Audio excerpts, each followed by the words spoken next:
Ayan, so ayun mga langga, for today's video is may i-share tayong blessings. Diba? Kasi alam naman natin sa mundong ito, may mahirap, may mayaman, may kaya ka, siya wala. So ngayon mga langga, may tutulungan kami. So itong blessings na to ay i-share namin dito sa aming kapitbahay na walang-wala. So natouch naman ako kasi yung mga chat niya, walang-wala daw. Mga nakarang araw daw, wala daw silang kinakain mga langga. At isa pa mga langga, may matanda at saka may bata na maliit, 5 years old. So, at nawalan sila, walang-wala talaga silang mga langga. So ngayon mga langga, tutulungan natin. Ngayon, wala silang gasol. Dumaan din kasi kami sa ganyan eh. Dumaan din kami sa ganyan mga langga. So parang matouch ka kasi dumaan din kami. Last, nagkaganyan din kami. May tumulong din sa amin ng mga kaibigan. Katulad ng mga kaibigan kung nakilala ko lang sila sa social media, tumulong din sila sa amin para makabili ng mga ganyan. Wala silang gasol mga langga, walang bigas, halos walang makain, walang trabaho. Walang mga langga. So yung mga chat niya sa akin, mga nakarang araw daw, wala daw silang kinakain. Tapos umiinom na daw sila mga langga sa gripo, ganun. Tapos nanghihina na daw yung mama niya kasi, alam mo na yung langga, yung kalahating kilong bigas, hahatiin nila yan. Ilan sila mga langga? 5. Pang-anim yung bata na 5 years old. Pang-anim yun. So 5 silang malalaki. 2 pamangkin niya, mga bata pa rin mga langga, mga 16, 17, na-stop sa pag-aaral. Pati yung 5 years old, na-stop din sa pag-aaral. So ngayon, yung babae, naghanap-hanap siya ng trabaho mga langga. At alam niyo ba, nilalakad niya lang yung ilang kilometers mula dito mga langga hanggang sa siguro mga 5 kilometers langga ang nilalakad niya para maghanap lang siya ng pera, maghanap lang siya ng trabaho. So 5 kilometers mga langga, estimate 5 kilometers from Las Piñas dito sa bahay hanggang Baclaran. Mga 5 kilometers mga langga. Lalakarin niya yan mga langga kasi saan ka kukuha ng pamasahe? 25 pesos, 50 pesos balikan. Ibili na lang niya ng bigas. Tapos uling.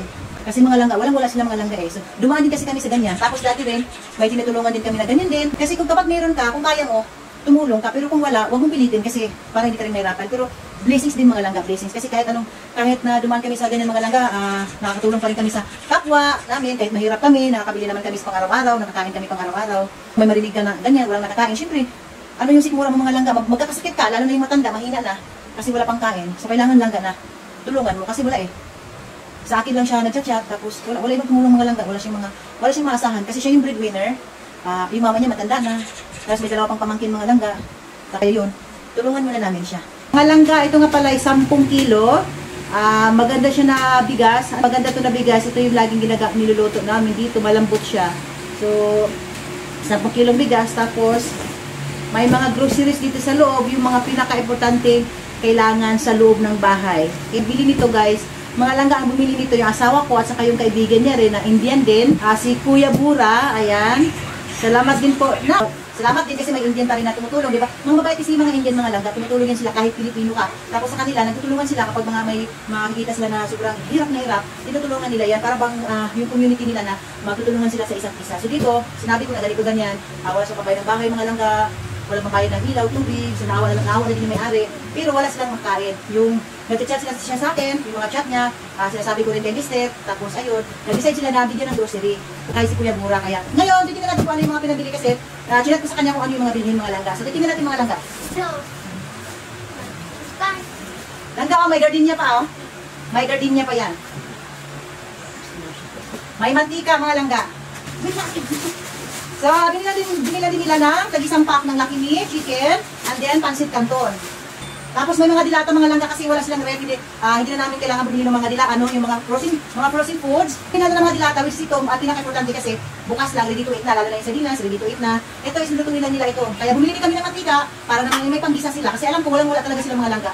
Alam niyo ba mga langga, sakit sa puso no, na kami tayo, nakakain tayo 3 times a day, more than 5 times a day pa tayo kumakain kasi may merinda. Pero may ibang tao talaga mga langga na wala na kinakain, tapos yung kalahating bigas ng mga langga, hinati-hati ng daw nila, umaga hanggang gabi. Hindi kasi yun kasi ilan sila, 5 sila mga langga, may matanda at may bata. So bukas, ay mamaya mga langga dulo lang video natin makita niyo po yung pamilya nila. Kung papaya. So ito mga langga, mga dilata, may skyflakes, kasi may matanda nga mga langga. Tapos sabi ko, binamili ng biscuit, ayan kita, sabi skyflakes. Nagugay pasit canton, so mayroon pa talagang pasit canton na yung big pancit canton. Ayan, mga big pancit canton. Ayan, piles. Extra big pancit canton mga langga. Ayan. Tapos may biscuit ang mga langga. Ayan. Basta kung kaya nyo lang tutulong langga, tulungan. Pero kung wala, huwag yung pilitin kasi, bilhin na din ng shampoo. Sabi ko din, bilhin ng shampoo at sabon. Para may pangligo. Pangligo, tapos may mga sabon dito mga langga. Sabon at saka shampoo mga langga, pangligo. Ang dami. Yan, asukal. Napunit pa nga lang na. Ayos na natin. Dami asukal. Bika ka na po mong galawin. Tapos, ang daming kape yung binili. Isang kusina talaga to. Yung alas na gatas, kasi nga kawawa yung sinanay, matanda na, mahina na talaga mga langga, kahit noon pa, mahina na talaga yun siya, tapos lalo pag wala pang kain. So ito mga langga, pinipihan natin din ng Alaska. Isang kusinang Alaska gatas, tapos isang kusinang kape, kasi baka magkakape sila o ano, ganun. So ito mga langga, binibigay. Yes, mine. Sige, lagay ko dito. Mine.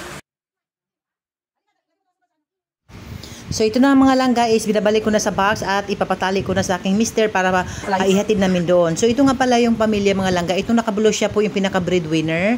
And then yan po yung kapatid niya, yung kuya niya. Pinapakuha ko lang yung groceries kasi wala akong ganang lumabas dahil kakagising ko lang alas 8 ng umaga at galing pa yan siya mga langga sa sa labas naghanap ng trabaho. So puyat na puyat pa yan mga langga. At ito nga pala yung nanay niya. Sabi nga niya nangangayayat na nga daw yung nanay niya. Kasi nga sa gutong mga langga. Tapos meron pa yan siya doon sa bahay, dalawang babae, 16 edad, 15 at saka 17 ang edad. So pare-parehong nangangayayat. Kitang-kita din mismo ng may-ari na talagang nagbago talaga ang mukha ng mga bata kasi nga dahil sa kawalan mga langga, walang kinakain, inom tubig gripo, minsan walang pagkain, inom lang sila ng tubig. So paano ka makakatulog kung ang sikmura mo ay walang laman? 'Di ba mga langga? So kung may na-receive kang blessings, i-share mo din yung blessings na yon. Kahit kunti lang yung na-receive mo, mag-share ka lang din mga langga kasi walang mawawala sa'yo kapag mag-share ka. The more you give, the more you receive. Ganun yun mga langga. Kapag tinutulungan mo yung tao, wag kang humingi ng kapalit kasi hindi lang sila ang natutulungan namin mga langga. Kahit pa nung simula nagsama kami ni Mister ay mayroon na kaming mga taong natutulungan, pero yung mga natutulungan namin na yon at hanggang ngayon ay wala pa rin successful sa buhay, ganun pa rin, mahirap pa rin mga langga. Pero okay lang yun, at least nakakain sila at may natutulugan sila compare sa pamilyang ito na walang-wala talaga.